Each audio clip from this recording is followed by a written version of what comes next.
इनकी कृपा के आदर में समर्पित कर दो। जो आप पर कृपा हुई है ये अलौकिक है, अहेतुकी है और निश्चित ये परम कल्याण के लिए ही हम पर कृपा हुई है। जब जिस जीव के आवागमन चक्र का अंतिम जन्म होता है तो उसे नाम रूप लीला धाम का महामहिम स्वरूप श्रवण कथन करने का सौभाग्य, संत समागम और आराधना उपासना पद्धति ये प्राप्त होती है। महापुरुषों के वचनों के अनुसार जो हमें प्राप्त है ये हमारे अंतिम जन्म की सूचना है। यदि हम कृपा का आदर करते हुए जो उपासना पद्धति मिली है उसमें अपने जीवन को अर्पित कर दे तो प्रियालाल की अहेतुकी कृपा से यह हमारा आखिरी जन्म होगा। दुख क्लेश अशांति सदा सदा के लिए मिट जाएंगे। श्रीपाद प्रबोधानंद जी महाराज कह रहे हैं, भ्रातर भोगा सुभुक्ता का इहि न भवता नापि संसार मध्ये विद्यादानाध्वराद्यैः कति कति जगति ख्याति पूजाद्य लब्धा अद्याहारे पियादृच्छिक उर्गुणवानप्यहो संवृतात्मा श्रीमद वृंदावनेस्मिन् सतत मट सखे सर्वतो मुक्त संगः। हे भाई, यदि तुम्हारा मन ऐसा प्रलोभन दे रहा हो आपको कि ये भोग तो भोगा नहीं, अगर भोग लूं तो हमारा मन शांत हो जाएगा, ऐसी बात मत मानना। ये आपको फंसा रहा है, क्योंकि भ्रातर भोगा सुभक्ता का इह न भविता नापि संसार मध्य, कोई ऐसा भोग नहीं है जो तुमने संसार में भोग न लिया हो, क्योंकि तुम्हारे बहुत जन्म हो गए हैं। इस माया के प्रभाव से पूर्व स्मृति नष्ट हो जाने के कारण तुमको ऐसा लगता है कि अगर ये मैं भोग लूं तो मेरा मन शांत हो जाए, तो ये तुम्हारे साथ धोखेबाजी खेल रहा है। तुम्हारा अंतःकरण जो बुद्धि मन चित्त अहंकार है ये तुम्हारे साथ धोखेबाजी कर रहा है। जब इसे भोगों में उतारोगे तब ये फिर निर्णय करेगा। अंतःकरण इसमें वो नहीं, इसमें होगा सुख, इसमें नहीं इसमें होगा, पूरा जीवन बर्बाद कर देगा।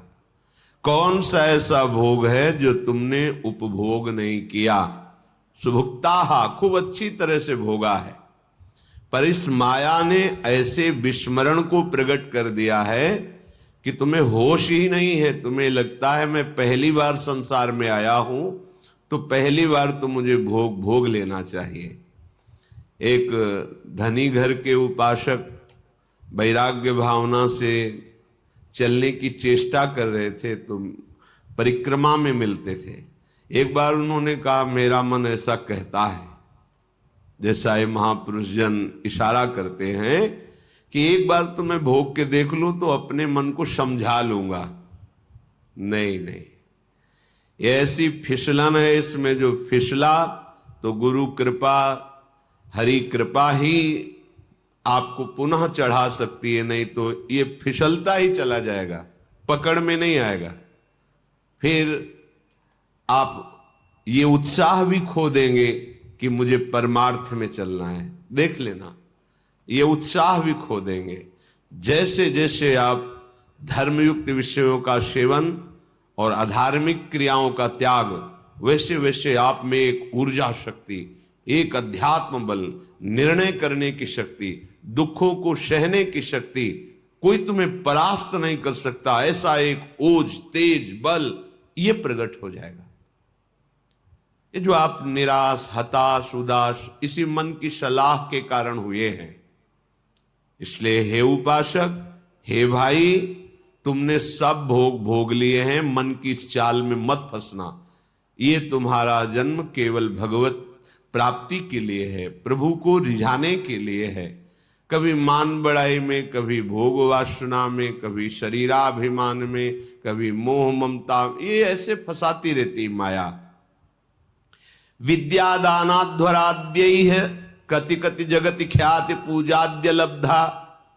कभी कभी मन धर्म की आड़ में दान पुण्य आदि की भावना से अहंकार को पुष्ट कराने लगता है। अंतःकरण चतुष्टय में 4 धर्म है। बुद्धि का काम निश्चय करना है, मन का काम संकल्प विकल्प, चित्त का चिंतन, अहंकार का स्वीकार करना। मैंने ये कर्म किया, मैं ऐसा कर्म करूंगा, मैंने ये भोगा, आगे ऐसा भोगूंगा। ये जो अहंकार को पुष्ट करने के लिए धर्म की आड़ में दान पुण्य आदि करते हुए हम अहम को बढ़ावा देते, ये माया का फसाव है। अपनी वस्तु मानकर दान करने से ठीक है, कई गुना वो मिल जाएगी आपको, पर जितनी आपके पास है उतना आपको वो दुख दे रही है, भगवत विस्मरण करा रही है, अहंकार बढ़ा रही है, तो उससे 10 गुना और बढ़ जाएगा, तो अशांति तो और बढ़ जाएगी।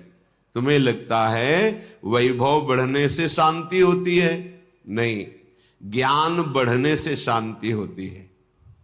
त्यागाच्छांत्यनंतरम, विवेक के द्वारा असत वस्तु, असत पदवी, असत क्रिया, असत चिंतन, जब इनका त्याग होता है तो शांत हमारा स्वरूप है, क्योंकि हमारे अंशी भगवान का शांत स्वरूप है। शांताकारम भुजग शयनम।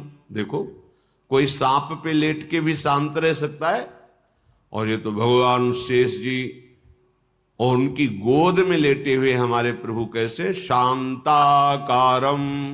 तो हमारा स्वरूप क्या है? शांत है। शंकर सहज स्वरूप सम्हारा, लाग समाधि अखंड अपारा। अखंड अपार समाधि, परम शांति। तो ये जो हमारा मन हमको संकल्प विकल्प में फंसाता है कि ये दान कर दूं तो ये मिल जाएगा, ये कर दूं तो ये मिल जाएगा, करो, अपनी वस्तु मान के नहीं। त्वदीयम वस्तु गोविंदम तुभ्यमेव समर्पये।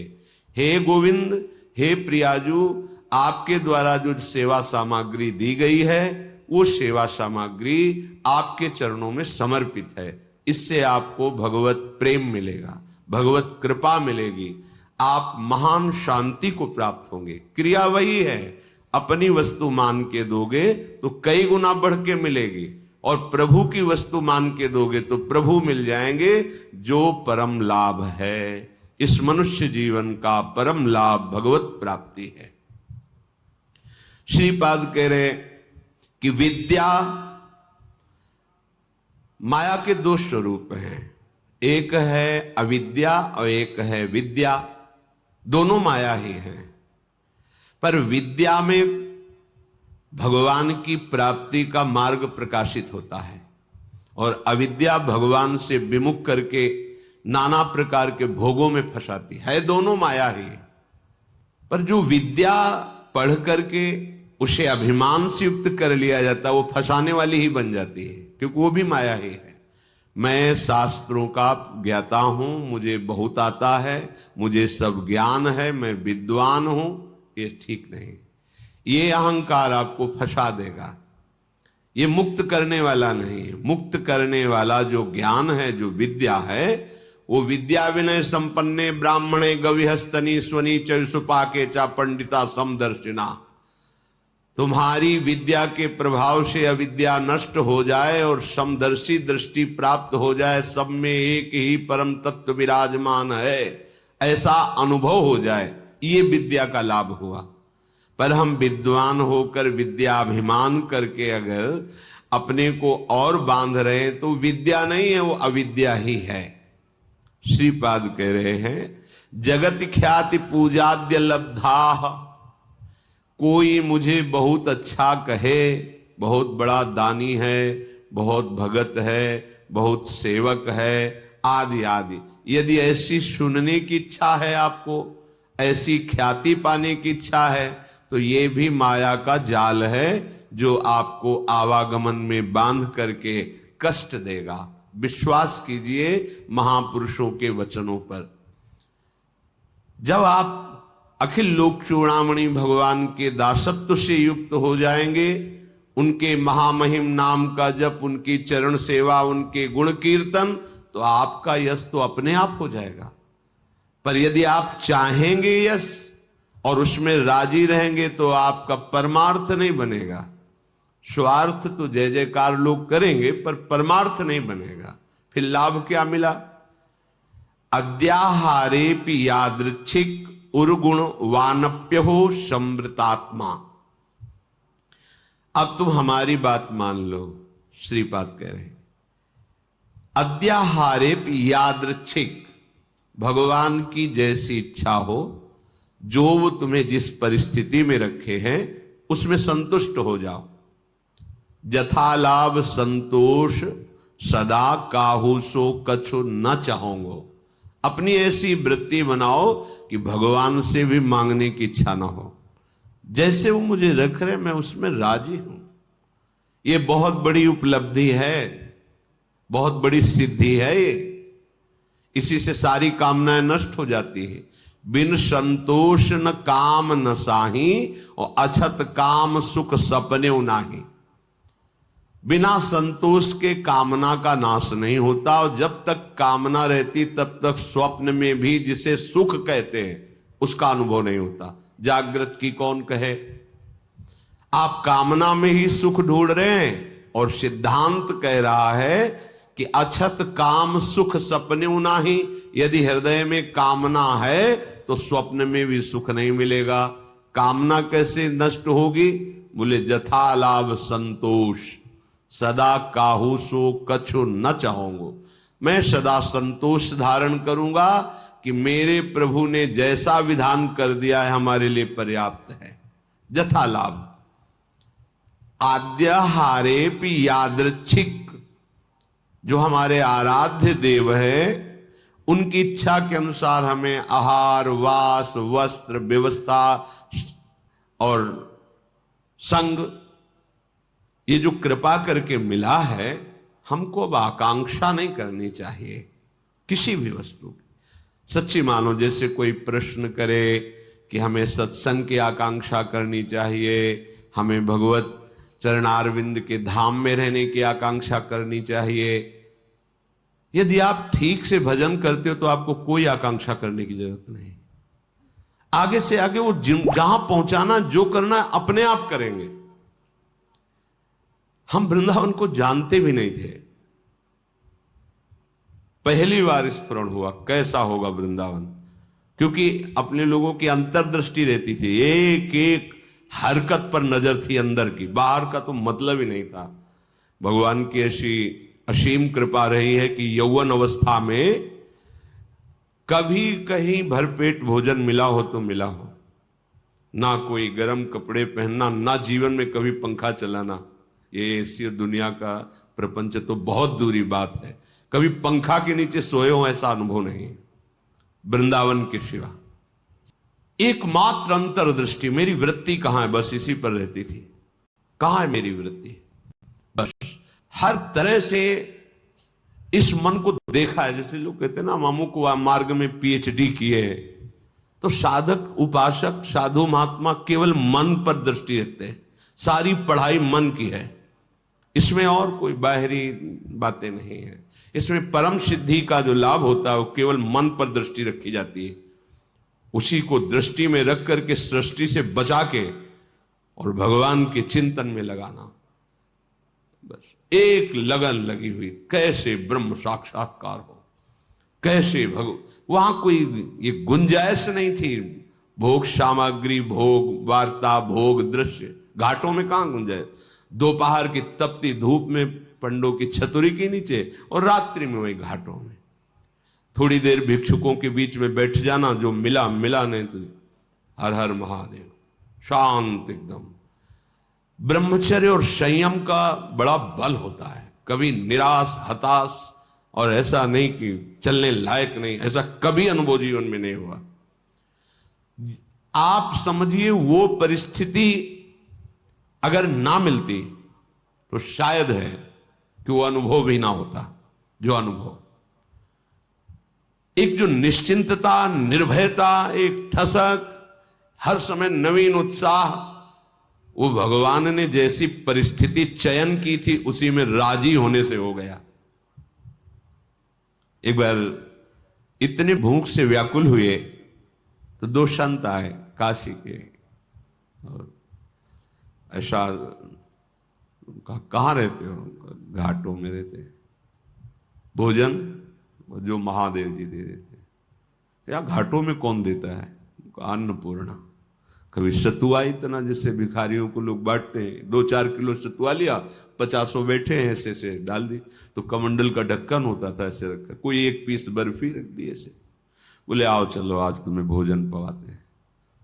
तो देखो मन की बात प्रभु ने सुन ली, लेकिन हंसी की बात, ले गए कमरे में बैठाला और 2 घंटे बाद आए।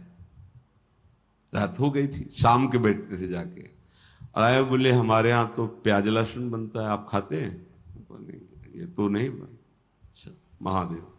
हाँ निकले, खूब हंसे कि ए मन देखा तेरी चालबाजी नहीं चली। नियम लिया था कहीं नहीं जाएंगे, पर इतनी व्यवस्था हम अपनी तरफ से ले गए, और देखा तुम्हें उत्तर दिया महादेव, चल आज के बाद कोई बुलाए भी तो नहीं जाला है। जथा लाभ संतोष सदा का, ये बहुत बड़ी उपलब्धि का मार्ग है। चाहे गृहस्थ हो चाहे विरक्त हो, जैसी परिस्थिति प्रभु ने दी है, सच्ची मानिए तुम्हारे कल्याण के लिए वैसी परिस्थिति आवश्यक है। आप कह सकते हो बड़ा है, आप तो अभी भक्ति के मार्ग में कदम रखना चाहते हैं, और जो भक्ति के सुभट हैं उनके साथ भारी से भारी प्रतिकूलता हुई। हम प्रतिकूलता का निरादर न करें, वो भगवत कृपा है जो मुझे दलदल से निकाल रही है। सबका स्वरूप सामने आ रहा है। रही मन विपदा हो भली, जो थोड़े दिन होए, हित अनहित या जगत में जान परे सब कोय। तो अद्याहारेपि यादृच्छिक उर्गुण वा नप्यहो समृतात्मा। जब आपको जैसी परिस्थिति में रखा गया उसके बदलने के लिए आप दिखावा न कर दे। दिखावा होता है।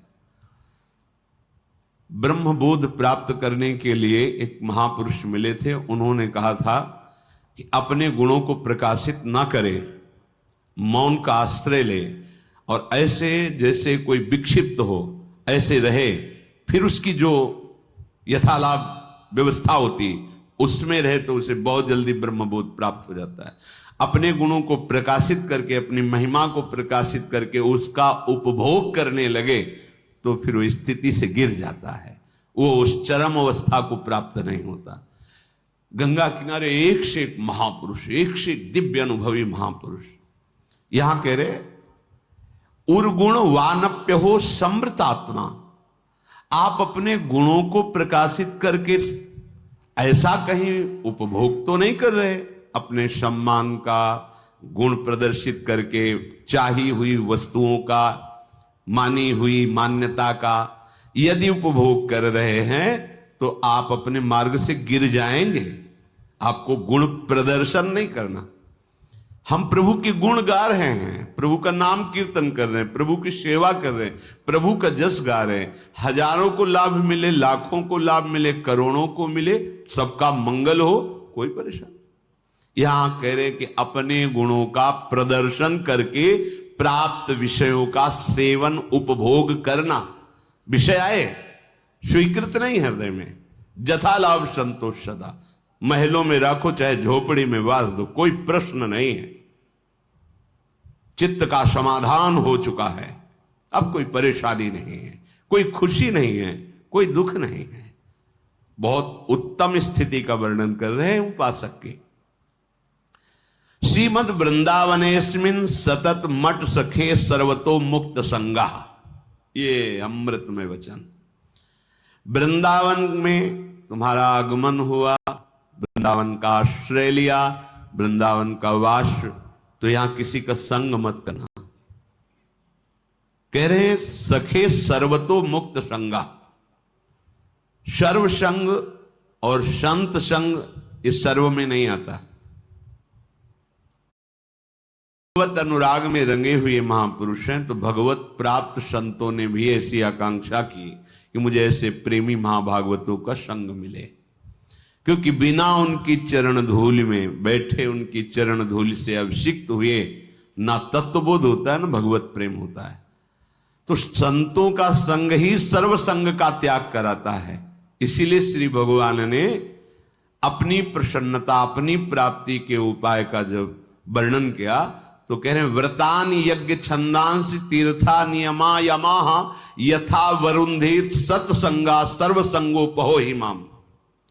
बड़े बड़े व्रत नियम और तीर्थ यात्रा धर्म आदि, इन सब के द्वारा शास्त्र स्वाध्याय आदि, देवताओं का यजन पूजन आदि, इनके द्वारा मेरी प्राप्ति उतनी संभव नहीं जितनी संत संग से।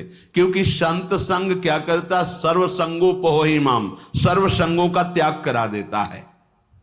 जो आसक्ति संसार में, विषयों में, व्यक्तियों में, वही आसक्ति यदि संत महात्मा में हो जाए तो मोक्ष का खुला हुआ द्वार शास्त्रों में पाया गया है।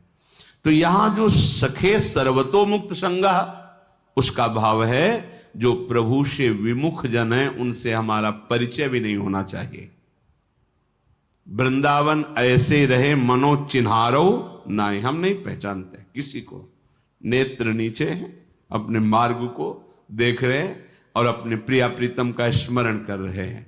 जो मिलता है मेरे प्रभु इस रूप में आए हैं, ऐसे भाव से।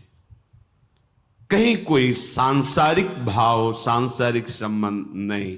सांसारिक प्रपंच को स्वीकार करने वाला उपासक उपासना में आगे बढ़ नहीं सकता। अपने गुणों को प्रयोग न करते हुए, जो हमारे अंदर भागवतिक गुण हैं, वो प्रभु की महिमा को, प्रभु के यश को गान करके जगत मंगल के लिए हैं। अपने में विशेषता का भाव आ जाना पतन का लक्षण है। मैं इनसे विशेष हूं, विशिष्ट हूं, मैं महान हूं, ऐसी बात मलिन अंतःकरण में आती है, निर्मल अंतःकरण में नहीं। जितना अंतःकरण निर्मल होता जाएगा उतने ही ये भाव खत्म होता चला जाएगा। और जिसका संपूर्ण अंतःकरण निर्मल हो जाता है, उसके हृदय में ये बात आ जाती है कि मैं चराचर जगत का सेवक हूं। सो अनन्य गति जाके असमत न टरे हनुमंत, मैं सेवक और सचराचर रूप स्वामी भगवंत। ये सबसे बड़ी बात आ गई। तो श्रीधाम वृंदावन का आश्रय, वृंदावन का वास, किसी से कोई परिचय नहीं। जैसी परिस्थिति में प्रिया प्रीतम रख रहे हैं वो हमारे योग्य है। हम अपने गुणों का प्रदर्शन करके किसी भी वासना की पूर्ति की चाह न रखें। हमारा एकमात्र उद्देश्य भगवत प्रसन्नता, दान पुण्य आदि करके सब कर मांगत एक फल रामचरण रति हो। सारी चेष्टाएं हो रही, इसका फल है मेरी प्रिया जो प्रसन्न हो जाए, मुस्कुराकर एक बार हमारी तरफ कृपा कटाक्ष